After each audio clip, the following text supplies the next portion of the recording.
What's up, beautiful people, and welcome back to another comic book review video where I say words about a comic that I read and you, the beautiful people, listen. It is I, your crazy Nicolas Cage, your steward of Gondor, your genius, billionaire playboy, basic YouTuber philanthropist, SuperCliff.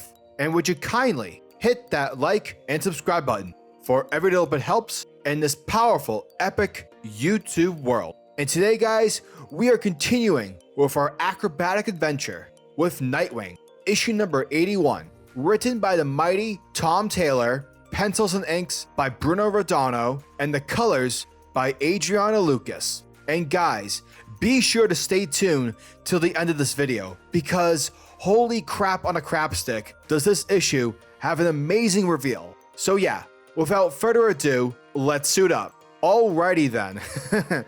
So this issue starts us off in Blüdhaven City Hall, where Melinda Zucco, the new mayor, is being sworn into her position.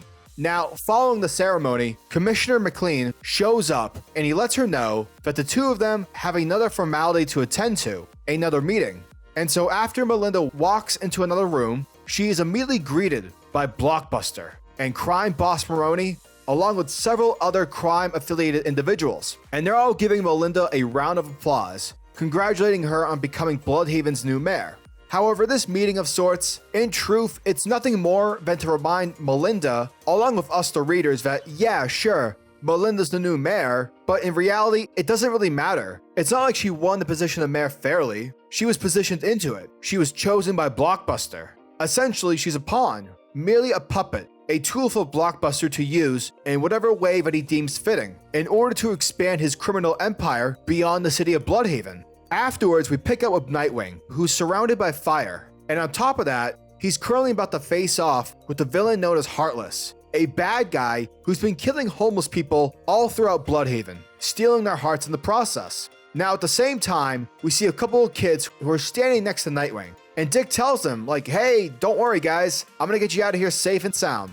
But surprisingly, we see Heartless use a fire extinguisher, making a pathway for the children to escape. And once they escape, Heartless lets Nightwing know that he doesn't want to watch the children die, he wants to watch them run. Plus, he lets him know that he's been anticipating this fight for some time now, anticipating the chance to go up against Blüdhaven's guardian angel. And immediately, he takes out his heart-removing gun and shoots it at Nightwing. But luckily, Nightwing, he's able to dodge the attack, and it allows Dick the chance to chuck one of his batons at the villain's face. Yet surprisingly, Heartless catches it in midair. And as we quickly pan back to Nightwing, we see him realize that he definitely underestimated Heartless. However, not only did Nightwing underestimate Heartless as some regular Joe Schmo of a crook, but upon getting smacked in the face, it's revealed to him that Heartless possesses superhuman abilities. And as shown, it's obvious that Heartless possesses superhuman strength and superhuman reflexes. The only thing that's working against him is the fact that his technique, it's sloppy. It hasn't been properly mastered, as Dick's skills have been. Therefore, Dick decides to use this to his advantage, and that he needs to change his tactics if he's going to take down Heartless. Thus, Nightwing begins to imply his counter-superhuman technique by using his momentum and force against them, along with making the villain angry. And if there's one thing Dick is fantastic at, it's by making supervillains extremely angry during fights. Now, eventually, after many beautifully drawn panels depicting these two characters fighting each other, Heartless decides that this is a waste of time, and that he's not going to beat Nightwing, at least not right now. Thus, Heartless reveals his backup plan, as we see him take out a detonator, and he lets Nightwing know that he knows Nightwing's weakness, and it's that he cares. He cares for the people of Blüdhaven, and Heartless knows that all the kids who escaped the fire are running towards the pier, but this was something he wanted them to do all along, for Heartless wanted to see their fear, the fear in their faces. But because Nightwing basically got in the way of tonight's entertainment, Heartless lets him know that he'll just have to use his imagination instead.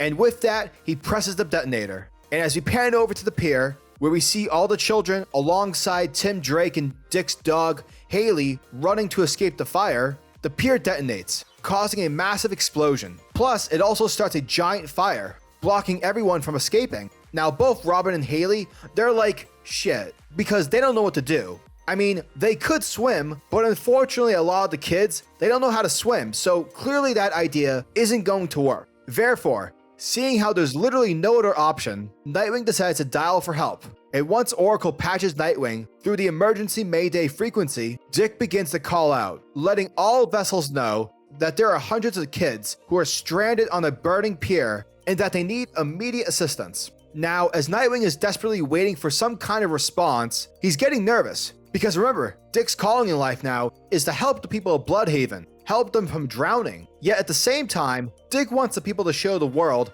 that they are worth fighting for. Despite Blüdhaven being a shitty place to live in, and despite it being a place filled with corruption, the people of the city are good people, and that the people don't represent the darkness that controls the city. And thus, in a matter of moments, every floating ship, every captain radios in, identifying their ship name and telling Nightwing that they're on their way. And once we see all the ships making their way to evacuate the kids, Nightwing is exceptionally pleased by this, reassuring him the fact that not everything in Blüdhaven's broken. However, Nightwing suddenly collapses due to the amount of exhaustion he had to endure while fighting against Heartless. Afterwards, once Nightwing begins to regain consciousness, we see Barbara Gordon standing above him, shining a bright light through his eyes, making sure that he's okay and whatnot. And Nightwing, he finds himself back in his apartment, alongside Barbara, Tim, and his dog. Dick wonders as to why he lost consciousness, but everyone lets him know, like, dude, it's because you were smacked around in the head by some superpowered being more than once, so the fact that you're even awake right now is a miracle. Robin also mentions that Bitewing, aka Haley the dog, was extremely worried for Dick. Now hold up folks, because 1, that's incredibly adorable, and 2, Bitewing, that's a great name, and Haley deserves a franchise, effective immediately. I digress. Now, eventually they begin to discuss the aftermath of the situation, the whereabouts of Heartless, and the current status of all the children from the pair. Tim lets him know that, yeah, all the kids are good, although they're back on the streets, but overall they're doing just as well as they were before. Oracle then lets Dick know that the woman who they saw earlier, a couple of nights ago, talking to Boss Maroney, well, she found out who she was, that being Mayor Zucco. Oracle found out that she was the daughter of Tony Zucco's first marriage, but that Tony didn't really stick around long past her 8th birthday. He didn't raise her. Instead, the Maroney crime family raised her, which is much, much worse than if it were Zucco. And on top of that, Barbara dug up some old records from the FBI, and Melinda Zucco's record is exceptionally large, and it's heavily redacted, which is never a good sign. Clearly Melinda Zucco has done some shady things in the past. And so the fact that she's the mayor of Blüdhaven, a criminal mayor, it's going to make things much harder for Dick. Not only that, but because Melinda is the daughter of the man who killed Dick's parents, he can't help but feel but not bothered by this, for it's personal. Now, eventually Barbara tells Dick that he needs to get some rest because, he still has a concussion, and so it's better that he gets himself some proper sleep than patrolling the city streets. And so once everyone leaves for the night, Dick is in his bed, all snuggled up alongside Haley. But sadly, he can't get to sleep. He can't seem to just rest, knowing that Melinda Zucco is out there. And so Nightwing suits back up and heads out to pay Melinda a late night visit. Later, as we see Nightwing using his batons to cut a hole through Zucco's window, Barbara radios over to Dick, asking him on what the hell is he doing. And though Dick attempts to lie to her, saying, don't worry, I'm just resting back home, Barbara reminds him that his suit has cameras in place, and so she calls out his bullshit immediately. Now Dick tells her, fair enough, but hey, don't worry Barbs, just gonna do a quick sweep around, a moment's worth of patrolling. But once Nightwing starts to climb through the window, we see Melinda's right-hand woman waiting around the corridor, wielding a sword.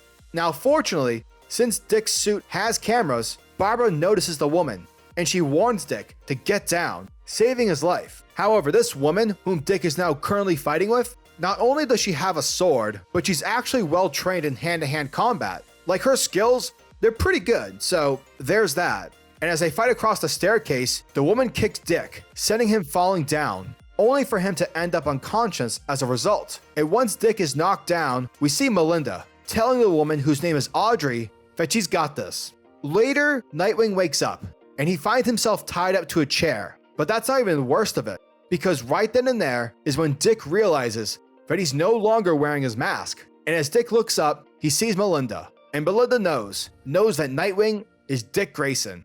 But before anything else can happen, Dick manages to break away from his confinement, and he charges towards Melinda. pinning her against the wall, whilst being filled with complete rage. And he tells her that, "I know who you are, Melinda. You're the daughter of Tony Zucco, the man who killed my family." However, the plot thickens, folks, because in response, she tells Dick that she's not the daughter of Tony Zucco. And though she did for a time truly believe that she was the daughter of Tony Zucco, she eventually learned the truth, the real truth, that her real father was a man named John Grayson, Dick Grayson's dad. Therefore, Dick Grayson and Melinda are brother and sister.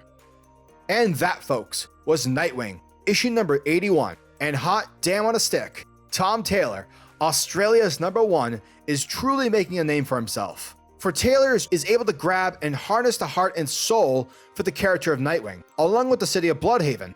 Arguably, sort of how Hell's Kitchen and Daredevil is treated as a character, Tom is giving Blüdhaven the same treatment. And it's great stuff. Like, for me personally, I always enjoy whenever a writer fleshes out the goodness of a criminally controlled city. It makes me want to root out for the underdog even more.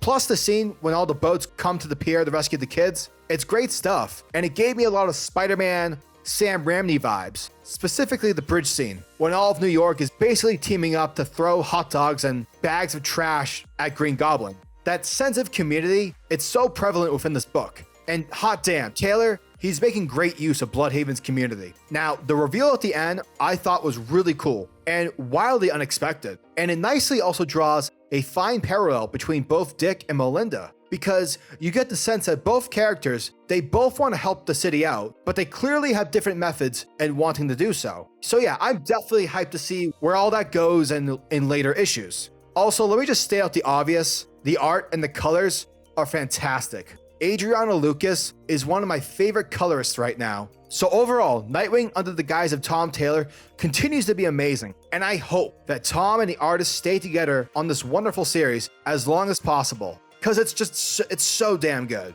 Nightwing issue number 81 gets a beautiful 9.5 out of 10. Giggity goo.